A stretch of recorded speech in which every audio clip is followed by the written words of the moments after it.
అధికారం కోల్పోయిన తర్వాత సైలెంట్ అయిన బీఆర్ఎస్ బాస్ మళ్ళీ యాక్టివ్ పాలిటిక్స్ లోకి రాబోతున్నారా? జనంలో ఉంటూ ప్రజా సమస్యలపై పోరాటం చేయాలని ప్లాన్ చేస్తున్నారా?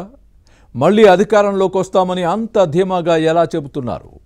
కేటీఆర్ పై డ్రగ్స్ ఆరోపణలు, బీఆర్ఎస్ నేతల ఫోన్ ట్యాపింగ్ వ్యవహారం, తన పాలనపై వచ్చిన అవినీతి అక్రమాల ఆరోపణలు ఉక్కిరి బిక్కిరి చేస్తున్న కారు పార్టీదే పవర్ అని గులాబీ దళపతి అనడంలోని ఆంతర్యమేంటి?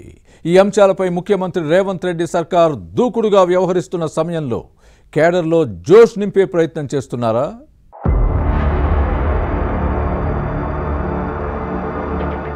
అధికారం కోల్పోయిన తర్వాత ఎర్రవల్లి ఫామ్ హౌస్ కే పరిమితమైన బీఆర్ఎస్ బాస్ కేసీఆర్ మళ్లీ యాక్టివ్ పాలిటిక్స్ లోకి ఎంట్రీ ఇచ్చేందుకు రెడీ అవుతున్నారు.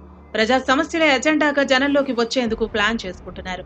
Phone tapping, Janwad farm house drug case, అధికారంలో ఉండగా వచ్చిన అవినీతి ఆరోపణలు వంటి అంశాలపై కాంగ్రెస్ ప్రభుత్వం దూకుడుగా వ్యవహరిస్తున్న సమయంలో కారు పార్టీ అధినేత వ్యూహాత్మకంగా అడుగులు వేస్తున్నారు. ముఖ్యమంత్రి రేవంత్ రెడ్డి నేతృత్వంలోని హస్తం పార్టీ సర్కార్ అన్ని రంగాల్లో విఫలమైందన్న వాదాన్ని వినిపిస్తూ అదే అంశాన్ని విస్తృతంగా ప్రజల్లోకి తీసుకువెళ్లాలని భావిస్తున్నారు. ఇదే సమయంలో గాడి తప్పిన కారు పార్టీని దారిలో పెట్టేందుకు సిద్ధమవుతున్నట్లు సమాచారం. ఈ స్ట్రాటజీలో భాగంగానే ఫామ్ హౌస్ లో పార్టీ నేతలతో తరచూ భేటీ అవుతూ దిశానిర్దేశం చేస్తున్నారు. ఇటీవల జిల్లా పరిషత్ చైర్మన్లతో ఆత్మీయ సమావేశం నిర్వహించారు. అలాగే మాజీ ఎమ్మెల్యేల్లో కొందరిని కలిశారు. ఈ రెండు భేటీల్లో చేసిన కీలక వ్యాఖ్యలను పరిశీలిస్తే కేసీఆర్ మళ్లీ యాక్టివ్ అయినట్టు కనిపిస్తోంది. కాంగ్రెస్ ప్రభుత్వ ప్రజా వ్యతిరేక నిర్ణయాలు తీసుకుంటోందన్న గులాబీ దళపతి మళ్లీ పవర్లోకి వస్తామని బలంగా చెప్పటం పొలిటికల్ సర్కిల్స్ లో చర్చనీయాంశంగా మారింది.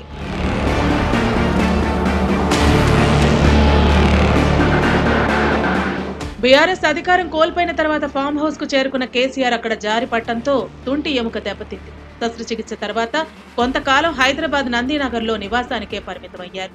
ఆ తర్వాత నుంచి ఎక్కువగా వ్యవసాయ క్షేత్రంలోనే ఉంటున్నారు. పార్లమెంటు ఎన్నికల్లో ప్రచారం చేశారు. కానీ ఒక్క సీటు రాకపోవడంతో నిరాశ నిస్పృహకు గురయ్యారు.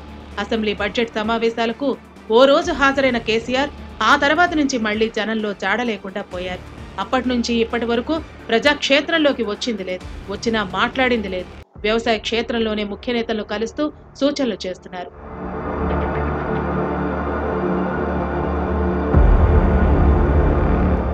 కొన్నాళ్ల తర్వాత మళ్లీ నోరు విప్పి తన మనసులోని భావాలను పార్టీ శ్రేణుల దృష్టికి తెచ్చారు. కాంగ్రెస్ ప్రభుత్వ విధానాలను తప్పుపడుతూ తెలంగాణలో వచ్చేది బీఆర్ఎస్ ప్రభుత్వమేనంటూ కేడర్లో జోష్ నింపే ప్రయత్నం చేశారు. అనూహ్యంగా కేసీఆర్ ఇప్పుడు మళ్లీ యాక్టివ్ అవ్వటం వెనుక ఉన్న కారణం ఏంటన్నది చర్చనీయాంశంగా మారింది. కొంతకాలంగా పార్టీ కార్యక్రమాలన్నీ వర్కింగ్ ప్రెసిడెంట్ కేటీఆరే చూస్తున్నారు. కానీ ఇటీవల కేటీఆర్ పై డ్రగ్స్ ఆరోపణలు వచ్చాయి. జన్వాడ ఫామ్ హౌస్ లో కేటీఆర్ బావమరిది రాజు పాకాల ఇచ్చిన విందులో డ్రగ్స్ వాడారన్న కేసుతో కారు పార్టీ ప్రతిష్ట మంట కలిసింది. మరోవైపు పార్టీలో ట్రబుల్ షూటర్ గా పేరున్న హరీష్ రావు కాంగ్రెస్ ప్రభుత్వ విధానాలను ఎండగడుతున్నారు.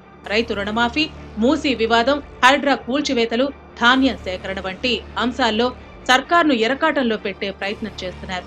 పార్టీ పగ్గాలు హరీష్ కి అప్పగిస్తే బాగుంటుందనే సూచనలు వస్తున్నాయి. కొందరు నేతలైతే డిమాండ్ చేస్తున్నారు. కానీ కేసీఆర్ మాత్రం ఈ దిశగా ఆలోచించడం లేదు.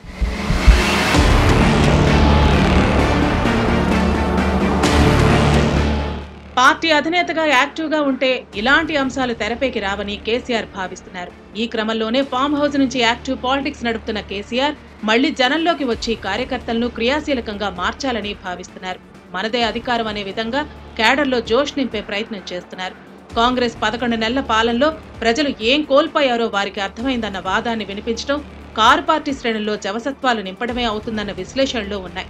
కాంగ్రెస్ అంతర్గత కుమ్ములాటలే తమను అధికారంలోకి తీసుకొస్తాయన్న గట్టి నమ్మకంతో కేసీఆర్ ఉన్నారు. సిద్దిపేటతో పాటు మరికొన్ని జిల్లాల్లో ఇప్పటికే కాంగ్రెస్ కు సరైన లీడర్షిప్ తో పాటు కేడర్ లేదు.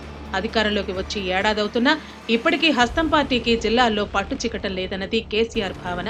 కాంగ్రెస్ అవలక్షణాలే బీఆర్ఎస్ విజయానికి బాటలు వేస్తాయన్నది గులాబీ దళపతి ఉద్దేశం. హిస్టరీ రిపీట్స్ ఇట్ సెల్ఫ్, చరిత్ర పునరావృతం అవుతుందన్న విశ్వాసంతో ఉన్నారు. అయితే కేసీఆర్ తన పాలనలోని నిరంకుశ విధానాలు, అవినీతిని మర్చిపోయారనే భ్రమల్లోనే ఉన్నారని పొలిటికల్ పండిట్స్ భావిస్తున్నారు. బీఆర్ఎస్ బాస్ చెబుతున్నట్లు కాంగ్రెస్ ప్రభుత్వం పాలనలో ఫెయిల్ అయిందా, లోపాలను సరిదిద్దుకుని ప్రజల మద్దతు పొందుతుందా అన్నది చూడాలి.